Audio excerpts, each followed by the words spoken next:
வணக்கம். மாலை முரசு செய்திகளை விரிவாக பார்ப்பதற்கு முன் முதலில் தற்போதைய நேரத்திற்கான தலைப்புச் செய்திகளை பார்க்கலாம். சட்டமன்ற தேர்தலை முன்னிட்டு திமுக தலைவரும் முதலமைச்சருமான மு.க.ஸ்டாலின் நிர்வாகிகளுடன் ஆலோசனை. காணொலியில் நடைபெற்ற ஆலோசனையில் மாவட்ட செயலாளர்கள், வேட்பாளர்கள் உள்ளிட்டோர் பங்கேற்பு.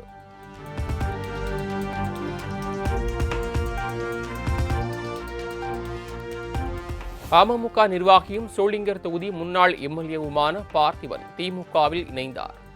சென்னை அண்ணா அறிவாலயத்தில் திமுக தலைவர் மு.க.ஸ்டாலினை சந்தித்து தன்னை திமுகவில் இணைத்துக் கொண்டார்.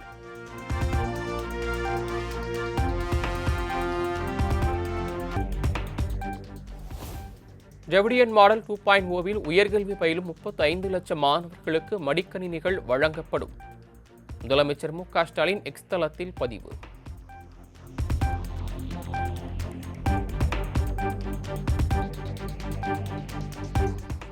தகவல் தொழில்நுட்ப தொழில்களை வளர்ப்பதிலும் ஏற்றுமதிகளை பெருக்குவதிலும் தமிழ்நாடு இந்தியாவில் முதலிடம். 10 சிறப்பு பொருளாதார மண்டலங்கள், 30 புதிய சிப்காட் தொழில் வளாகங்கள் அமைக்கப்பட்டுள்ளதாக தமிழக அரசு பெருமிதம்.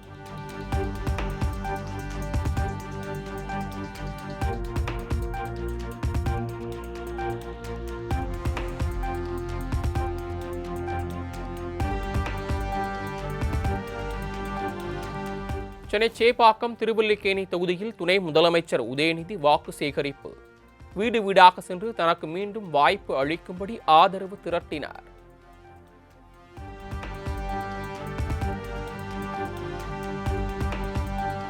பெரம்பூர் தொகுதி வேட்புமனுவில் குற்ற வழக்கின் விவரத்தை தெரிவிக்காத தவேக தலைவர் விஜய். திருச்சி கிழக்கிற்கான வேட்புமனுவில் தன் மீது 2 வழக்குகள் நிலுவையில் உள்ளதாக தெரிவித்துள்ளதால் சர்ச்சை.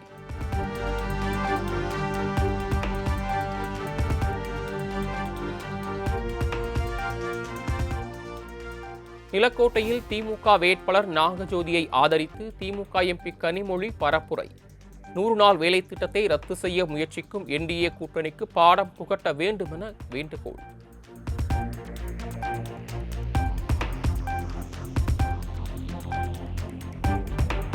தனக்கு எதிராக வெளியிடப்பட்ட அவதூறு வீடியோக்களை உடனடியாக நீக்க வேண்டும் என யூடியூபர் மாரிதாசுக்கு ராசா தரப்பு வக்கீல் நோட்டீஸ். நிபந்தனையற்ற மன்னிப்பு கேட்காவிட்டால் மான நஷ்ட ஈடு வழக்கு தொடுக்கப்படும் என எச்சரிக்கை.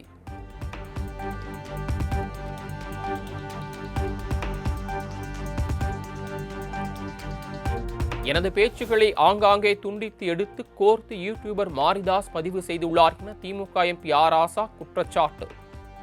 தனது நற்பெயருக்கு களங்கம் கற்பிக்கும் வகையில் வெளியிடப்பட்டுள்ள இந்த வீடியோக்களை உடனடியாக நீக்க வேண்டும் எனவும் வலியுறுத்தல்.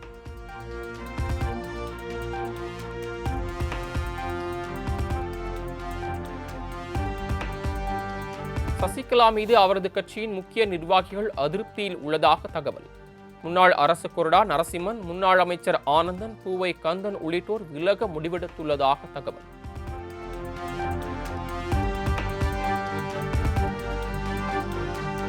திருச்சி டிஜிபியாக இருந்த வருண்குமார் தொடர்ந்த வழக்கில் நாம் தமிழர் கட்சியின் தலைமை ஒருங்கிணைப்பாளர்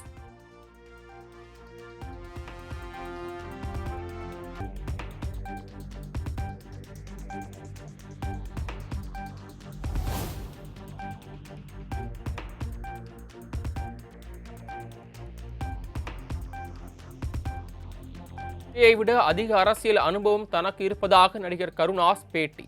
திரைப்பட புகழை வைத்து எந்த மக்கள் பிரச்சினைக்கு குரல் கொடுக்காமல் முதல்வர் வேட்பாளர் என சொல்வது ஏற்புடையதல்ல என கருத்து.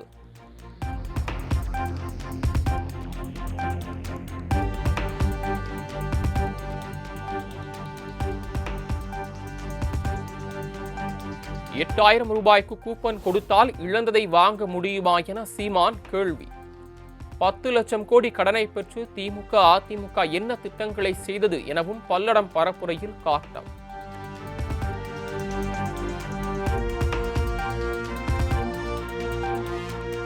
தமிழ்நாட்டில் போட்டியிடும் காங்கிரஸ் வேட்பாளர்களை இறுதி செய்வதில் தொடர் தாமதம். தமிழக காங்கிரஸ் எம்பிக்களுடன் மேலிட பொறுப்பாளர் கிறிஸ் ஜோடங்கர் காணொலியில் ஆலோசனை.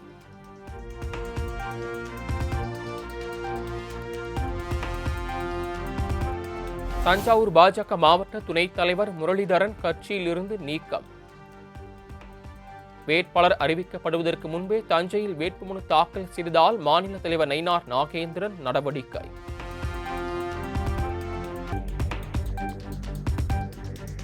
மத்திய அமைச்சர் பியூஷ் கோயல் தலைமையில் பாஜகவின் தேர்தல் மையக்குழு இன்று மீண்டும் கூடுகிறது.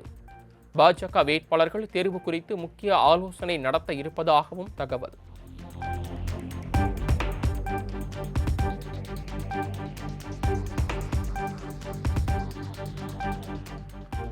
கோவையில் கூடுதலாக தொகுதிகளை பெற்றிருந்தால் போட்டியிட்டிருப்பேன் என அண்ணாமலையில் அண்மையில் நடைபெற்ற பாஜக மையக்குழு கூட்டத்தில் அண்ணாமலை பேசியதாக தகவல்.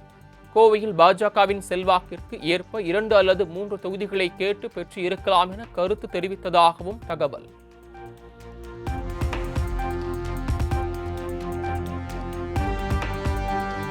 ராமதாஸ் அணியினர் பாமக கொடியையும் துண்டையும் பயன்படுத்தக்கூடாது என அன்புமணி தரப்பினர் எதிர்ப்பு.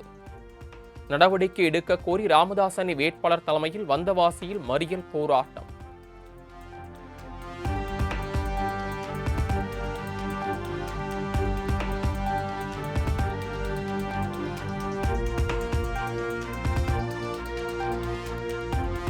ஏப்ரல் 21 முதல் 23ஆம் தேதி வரை தேர்தல் கருத்து கணிப்புகளை வெளியிட தடை.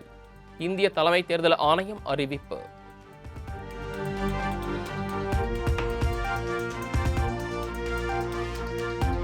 ஐந்து மாநிலங்களில் வாக்குப்பதிவு நடைபெறும் ஏப்ரல் 9, 23 மற்றும் 29 ஆகிய தேதிகளில் ஊதியத்துடன் கூடிய விடுமுறை அளிக்க வேண்டும். தமிழ்நாடு, கேரளா, அசாம் உள்ளிட்ட மாநிலங்களுக்கு இந்திய தேர்தல் ஆணையம் அறிவுறுத்தல்.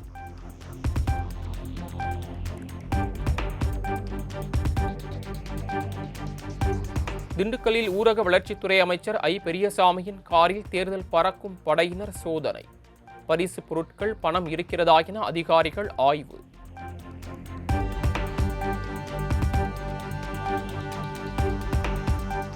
நாற்பத்தைந்து ஆண்டு கால உழைப்பை ஒரு நிமிடத்தில் தூக்கி போட்டு விட்டார்கள்.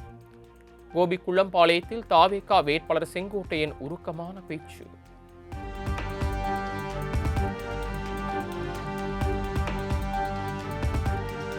லால்குடி அருகே தாவேகா வேட்பாளரின் மைத்துனர் வீட்டில் 50 லட்சம் ரூபாய் பணம் பறிமுதல்.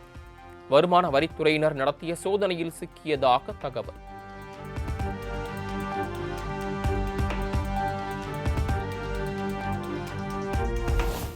ஜெயங்கொண்டத்தில் நகைக்கடைகளுக்கு விற்பனை செய்வதற்காக எடுத்துச் சென்ற 177 சவரன் நகை, 5 கிலோ வெள்ளி பொருட்கள் பறிமுதல். உரிய ஆவணங்கள் இல்லாததால் வருமான வரித்துறை அதிகாரிகள் நடவடிக்கை.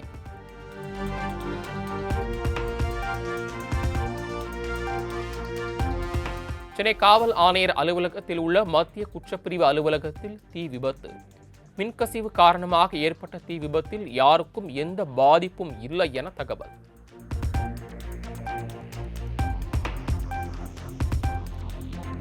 ராமநாதபுரம் RS மங்கலம் அருகே திருமணமான பட்டதாரி இளம்பெண் கோவையில் தற்கொலை. இளம்பெண் சாவதற்கு முன்பு பேசிய ஆடியோ இணையத்தில் வைரல்.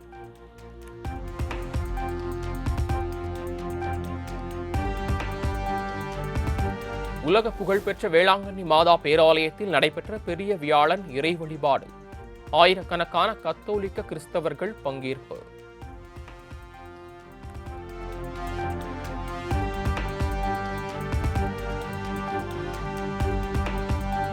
பரமக்குடி முத்தாலா பரமேஸ்வரி அம்மன் திருக்கோயிலில் பங்குனி திருவிழாவை முன்னிட்டு பால்குட வைபவம். சுமார் 10,000க்கும் மேற்பட்ட பக்தர்கள் பால்குடம் எடுத்து நேர்த்திக்கடன்.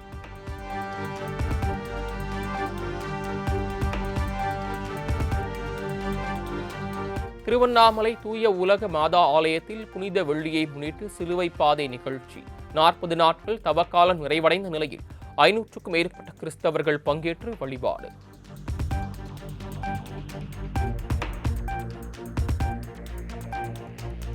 உத்தரகாண்ட் மாநிலம் டேராடூனில் சமையல் எரிவாயு சிலிண்டர் தட்டுப்பாட்டை கண்டித்து பொதுமக்கள் போராட்டம்.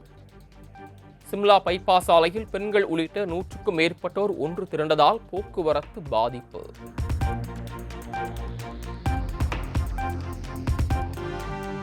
IPL கிரிக்கெட் தொடர் லீக் ஆட்டத்தில் முதல் வெற்றியை பதிவு செய்த சன்ரைசர்ஸ் ஹைதராபாத் அணி 65 ரன்கள் வித்தியாசத்தில் கொல்கத்தா அணியை வீழ்த்தி அசத்தல்.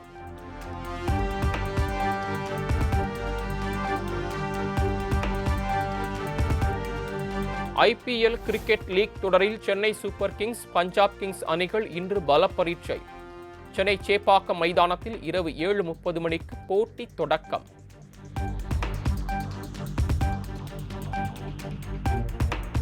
சென்னையில் ஆபரண தங்கத்தின் விலை சவரனுக்கு 800 ரூபாய் உயர்ந்தது. ஒரு சவரன் 1,10,800 ரூபாய்க்கும், 1 கிராம் 13,850க்கும் விற்பனை.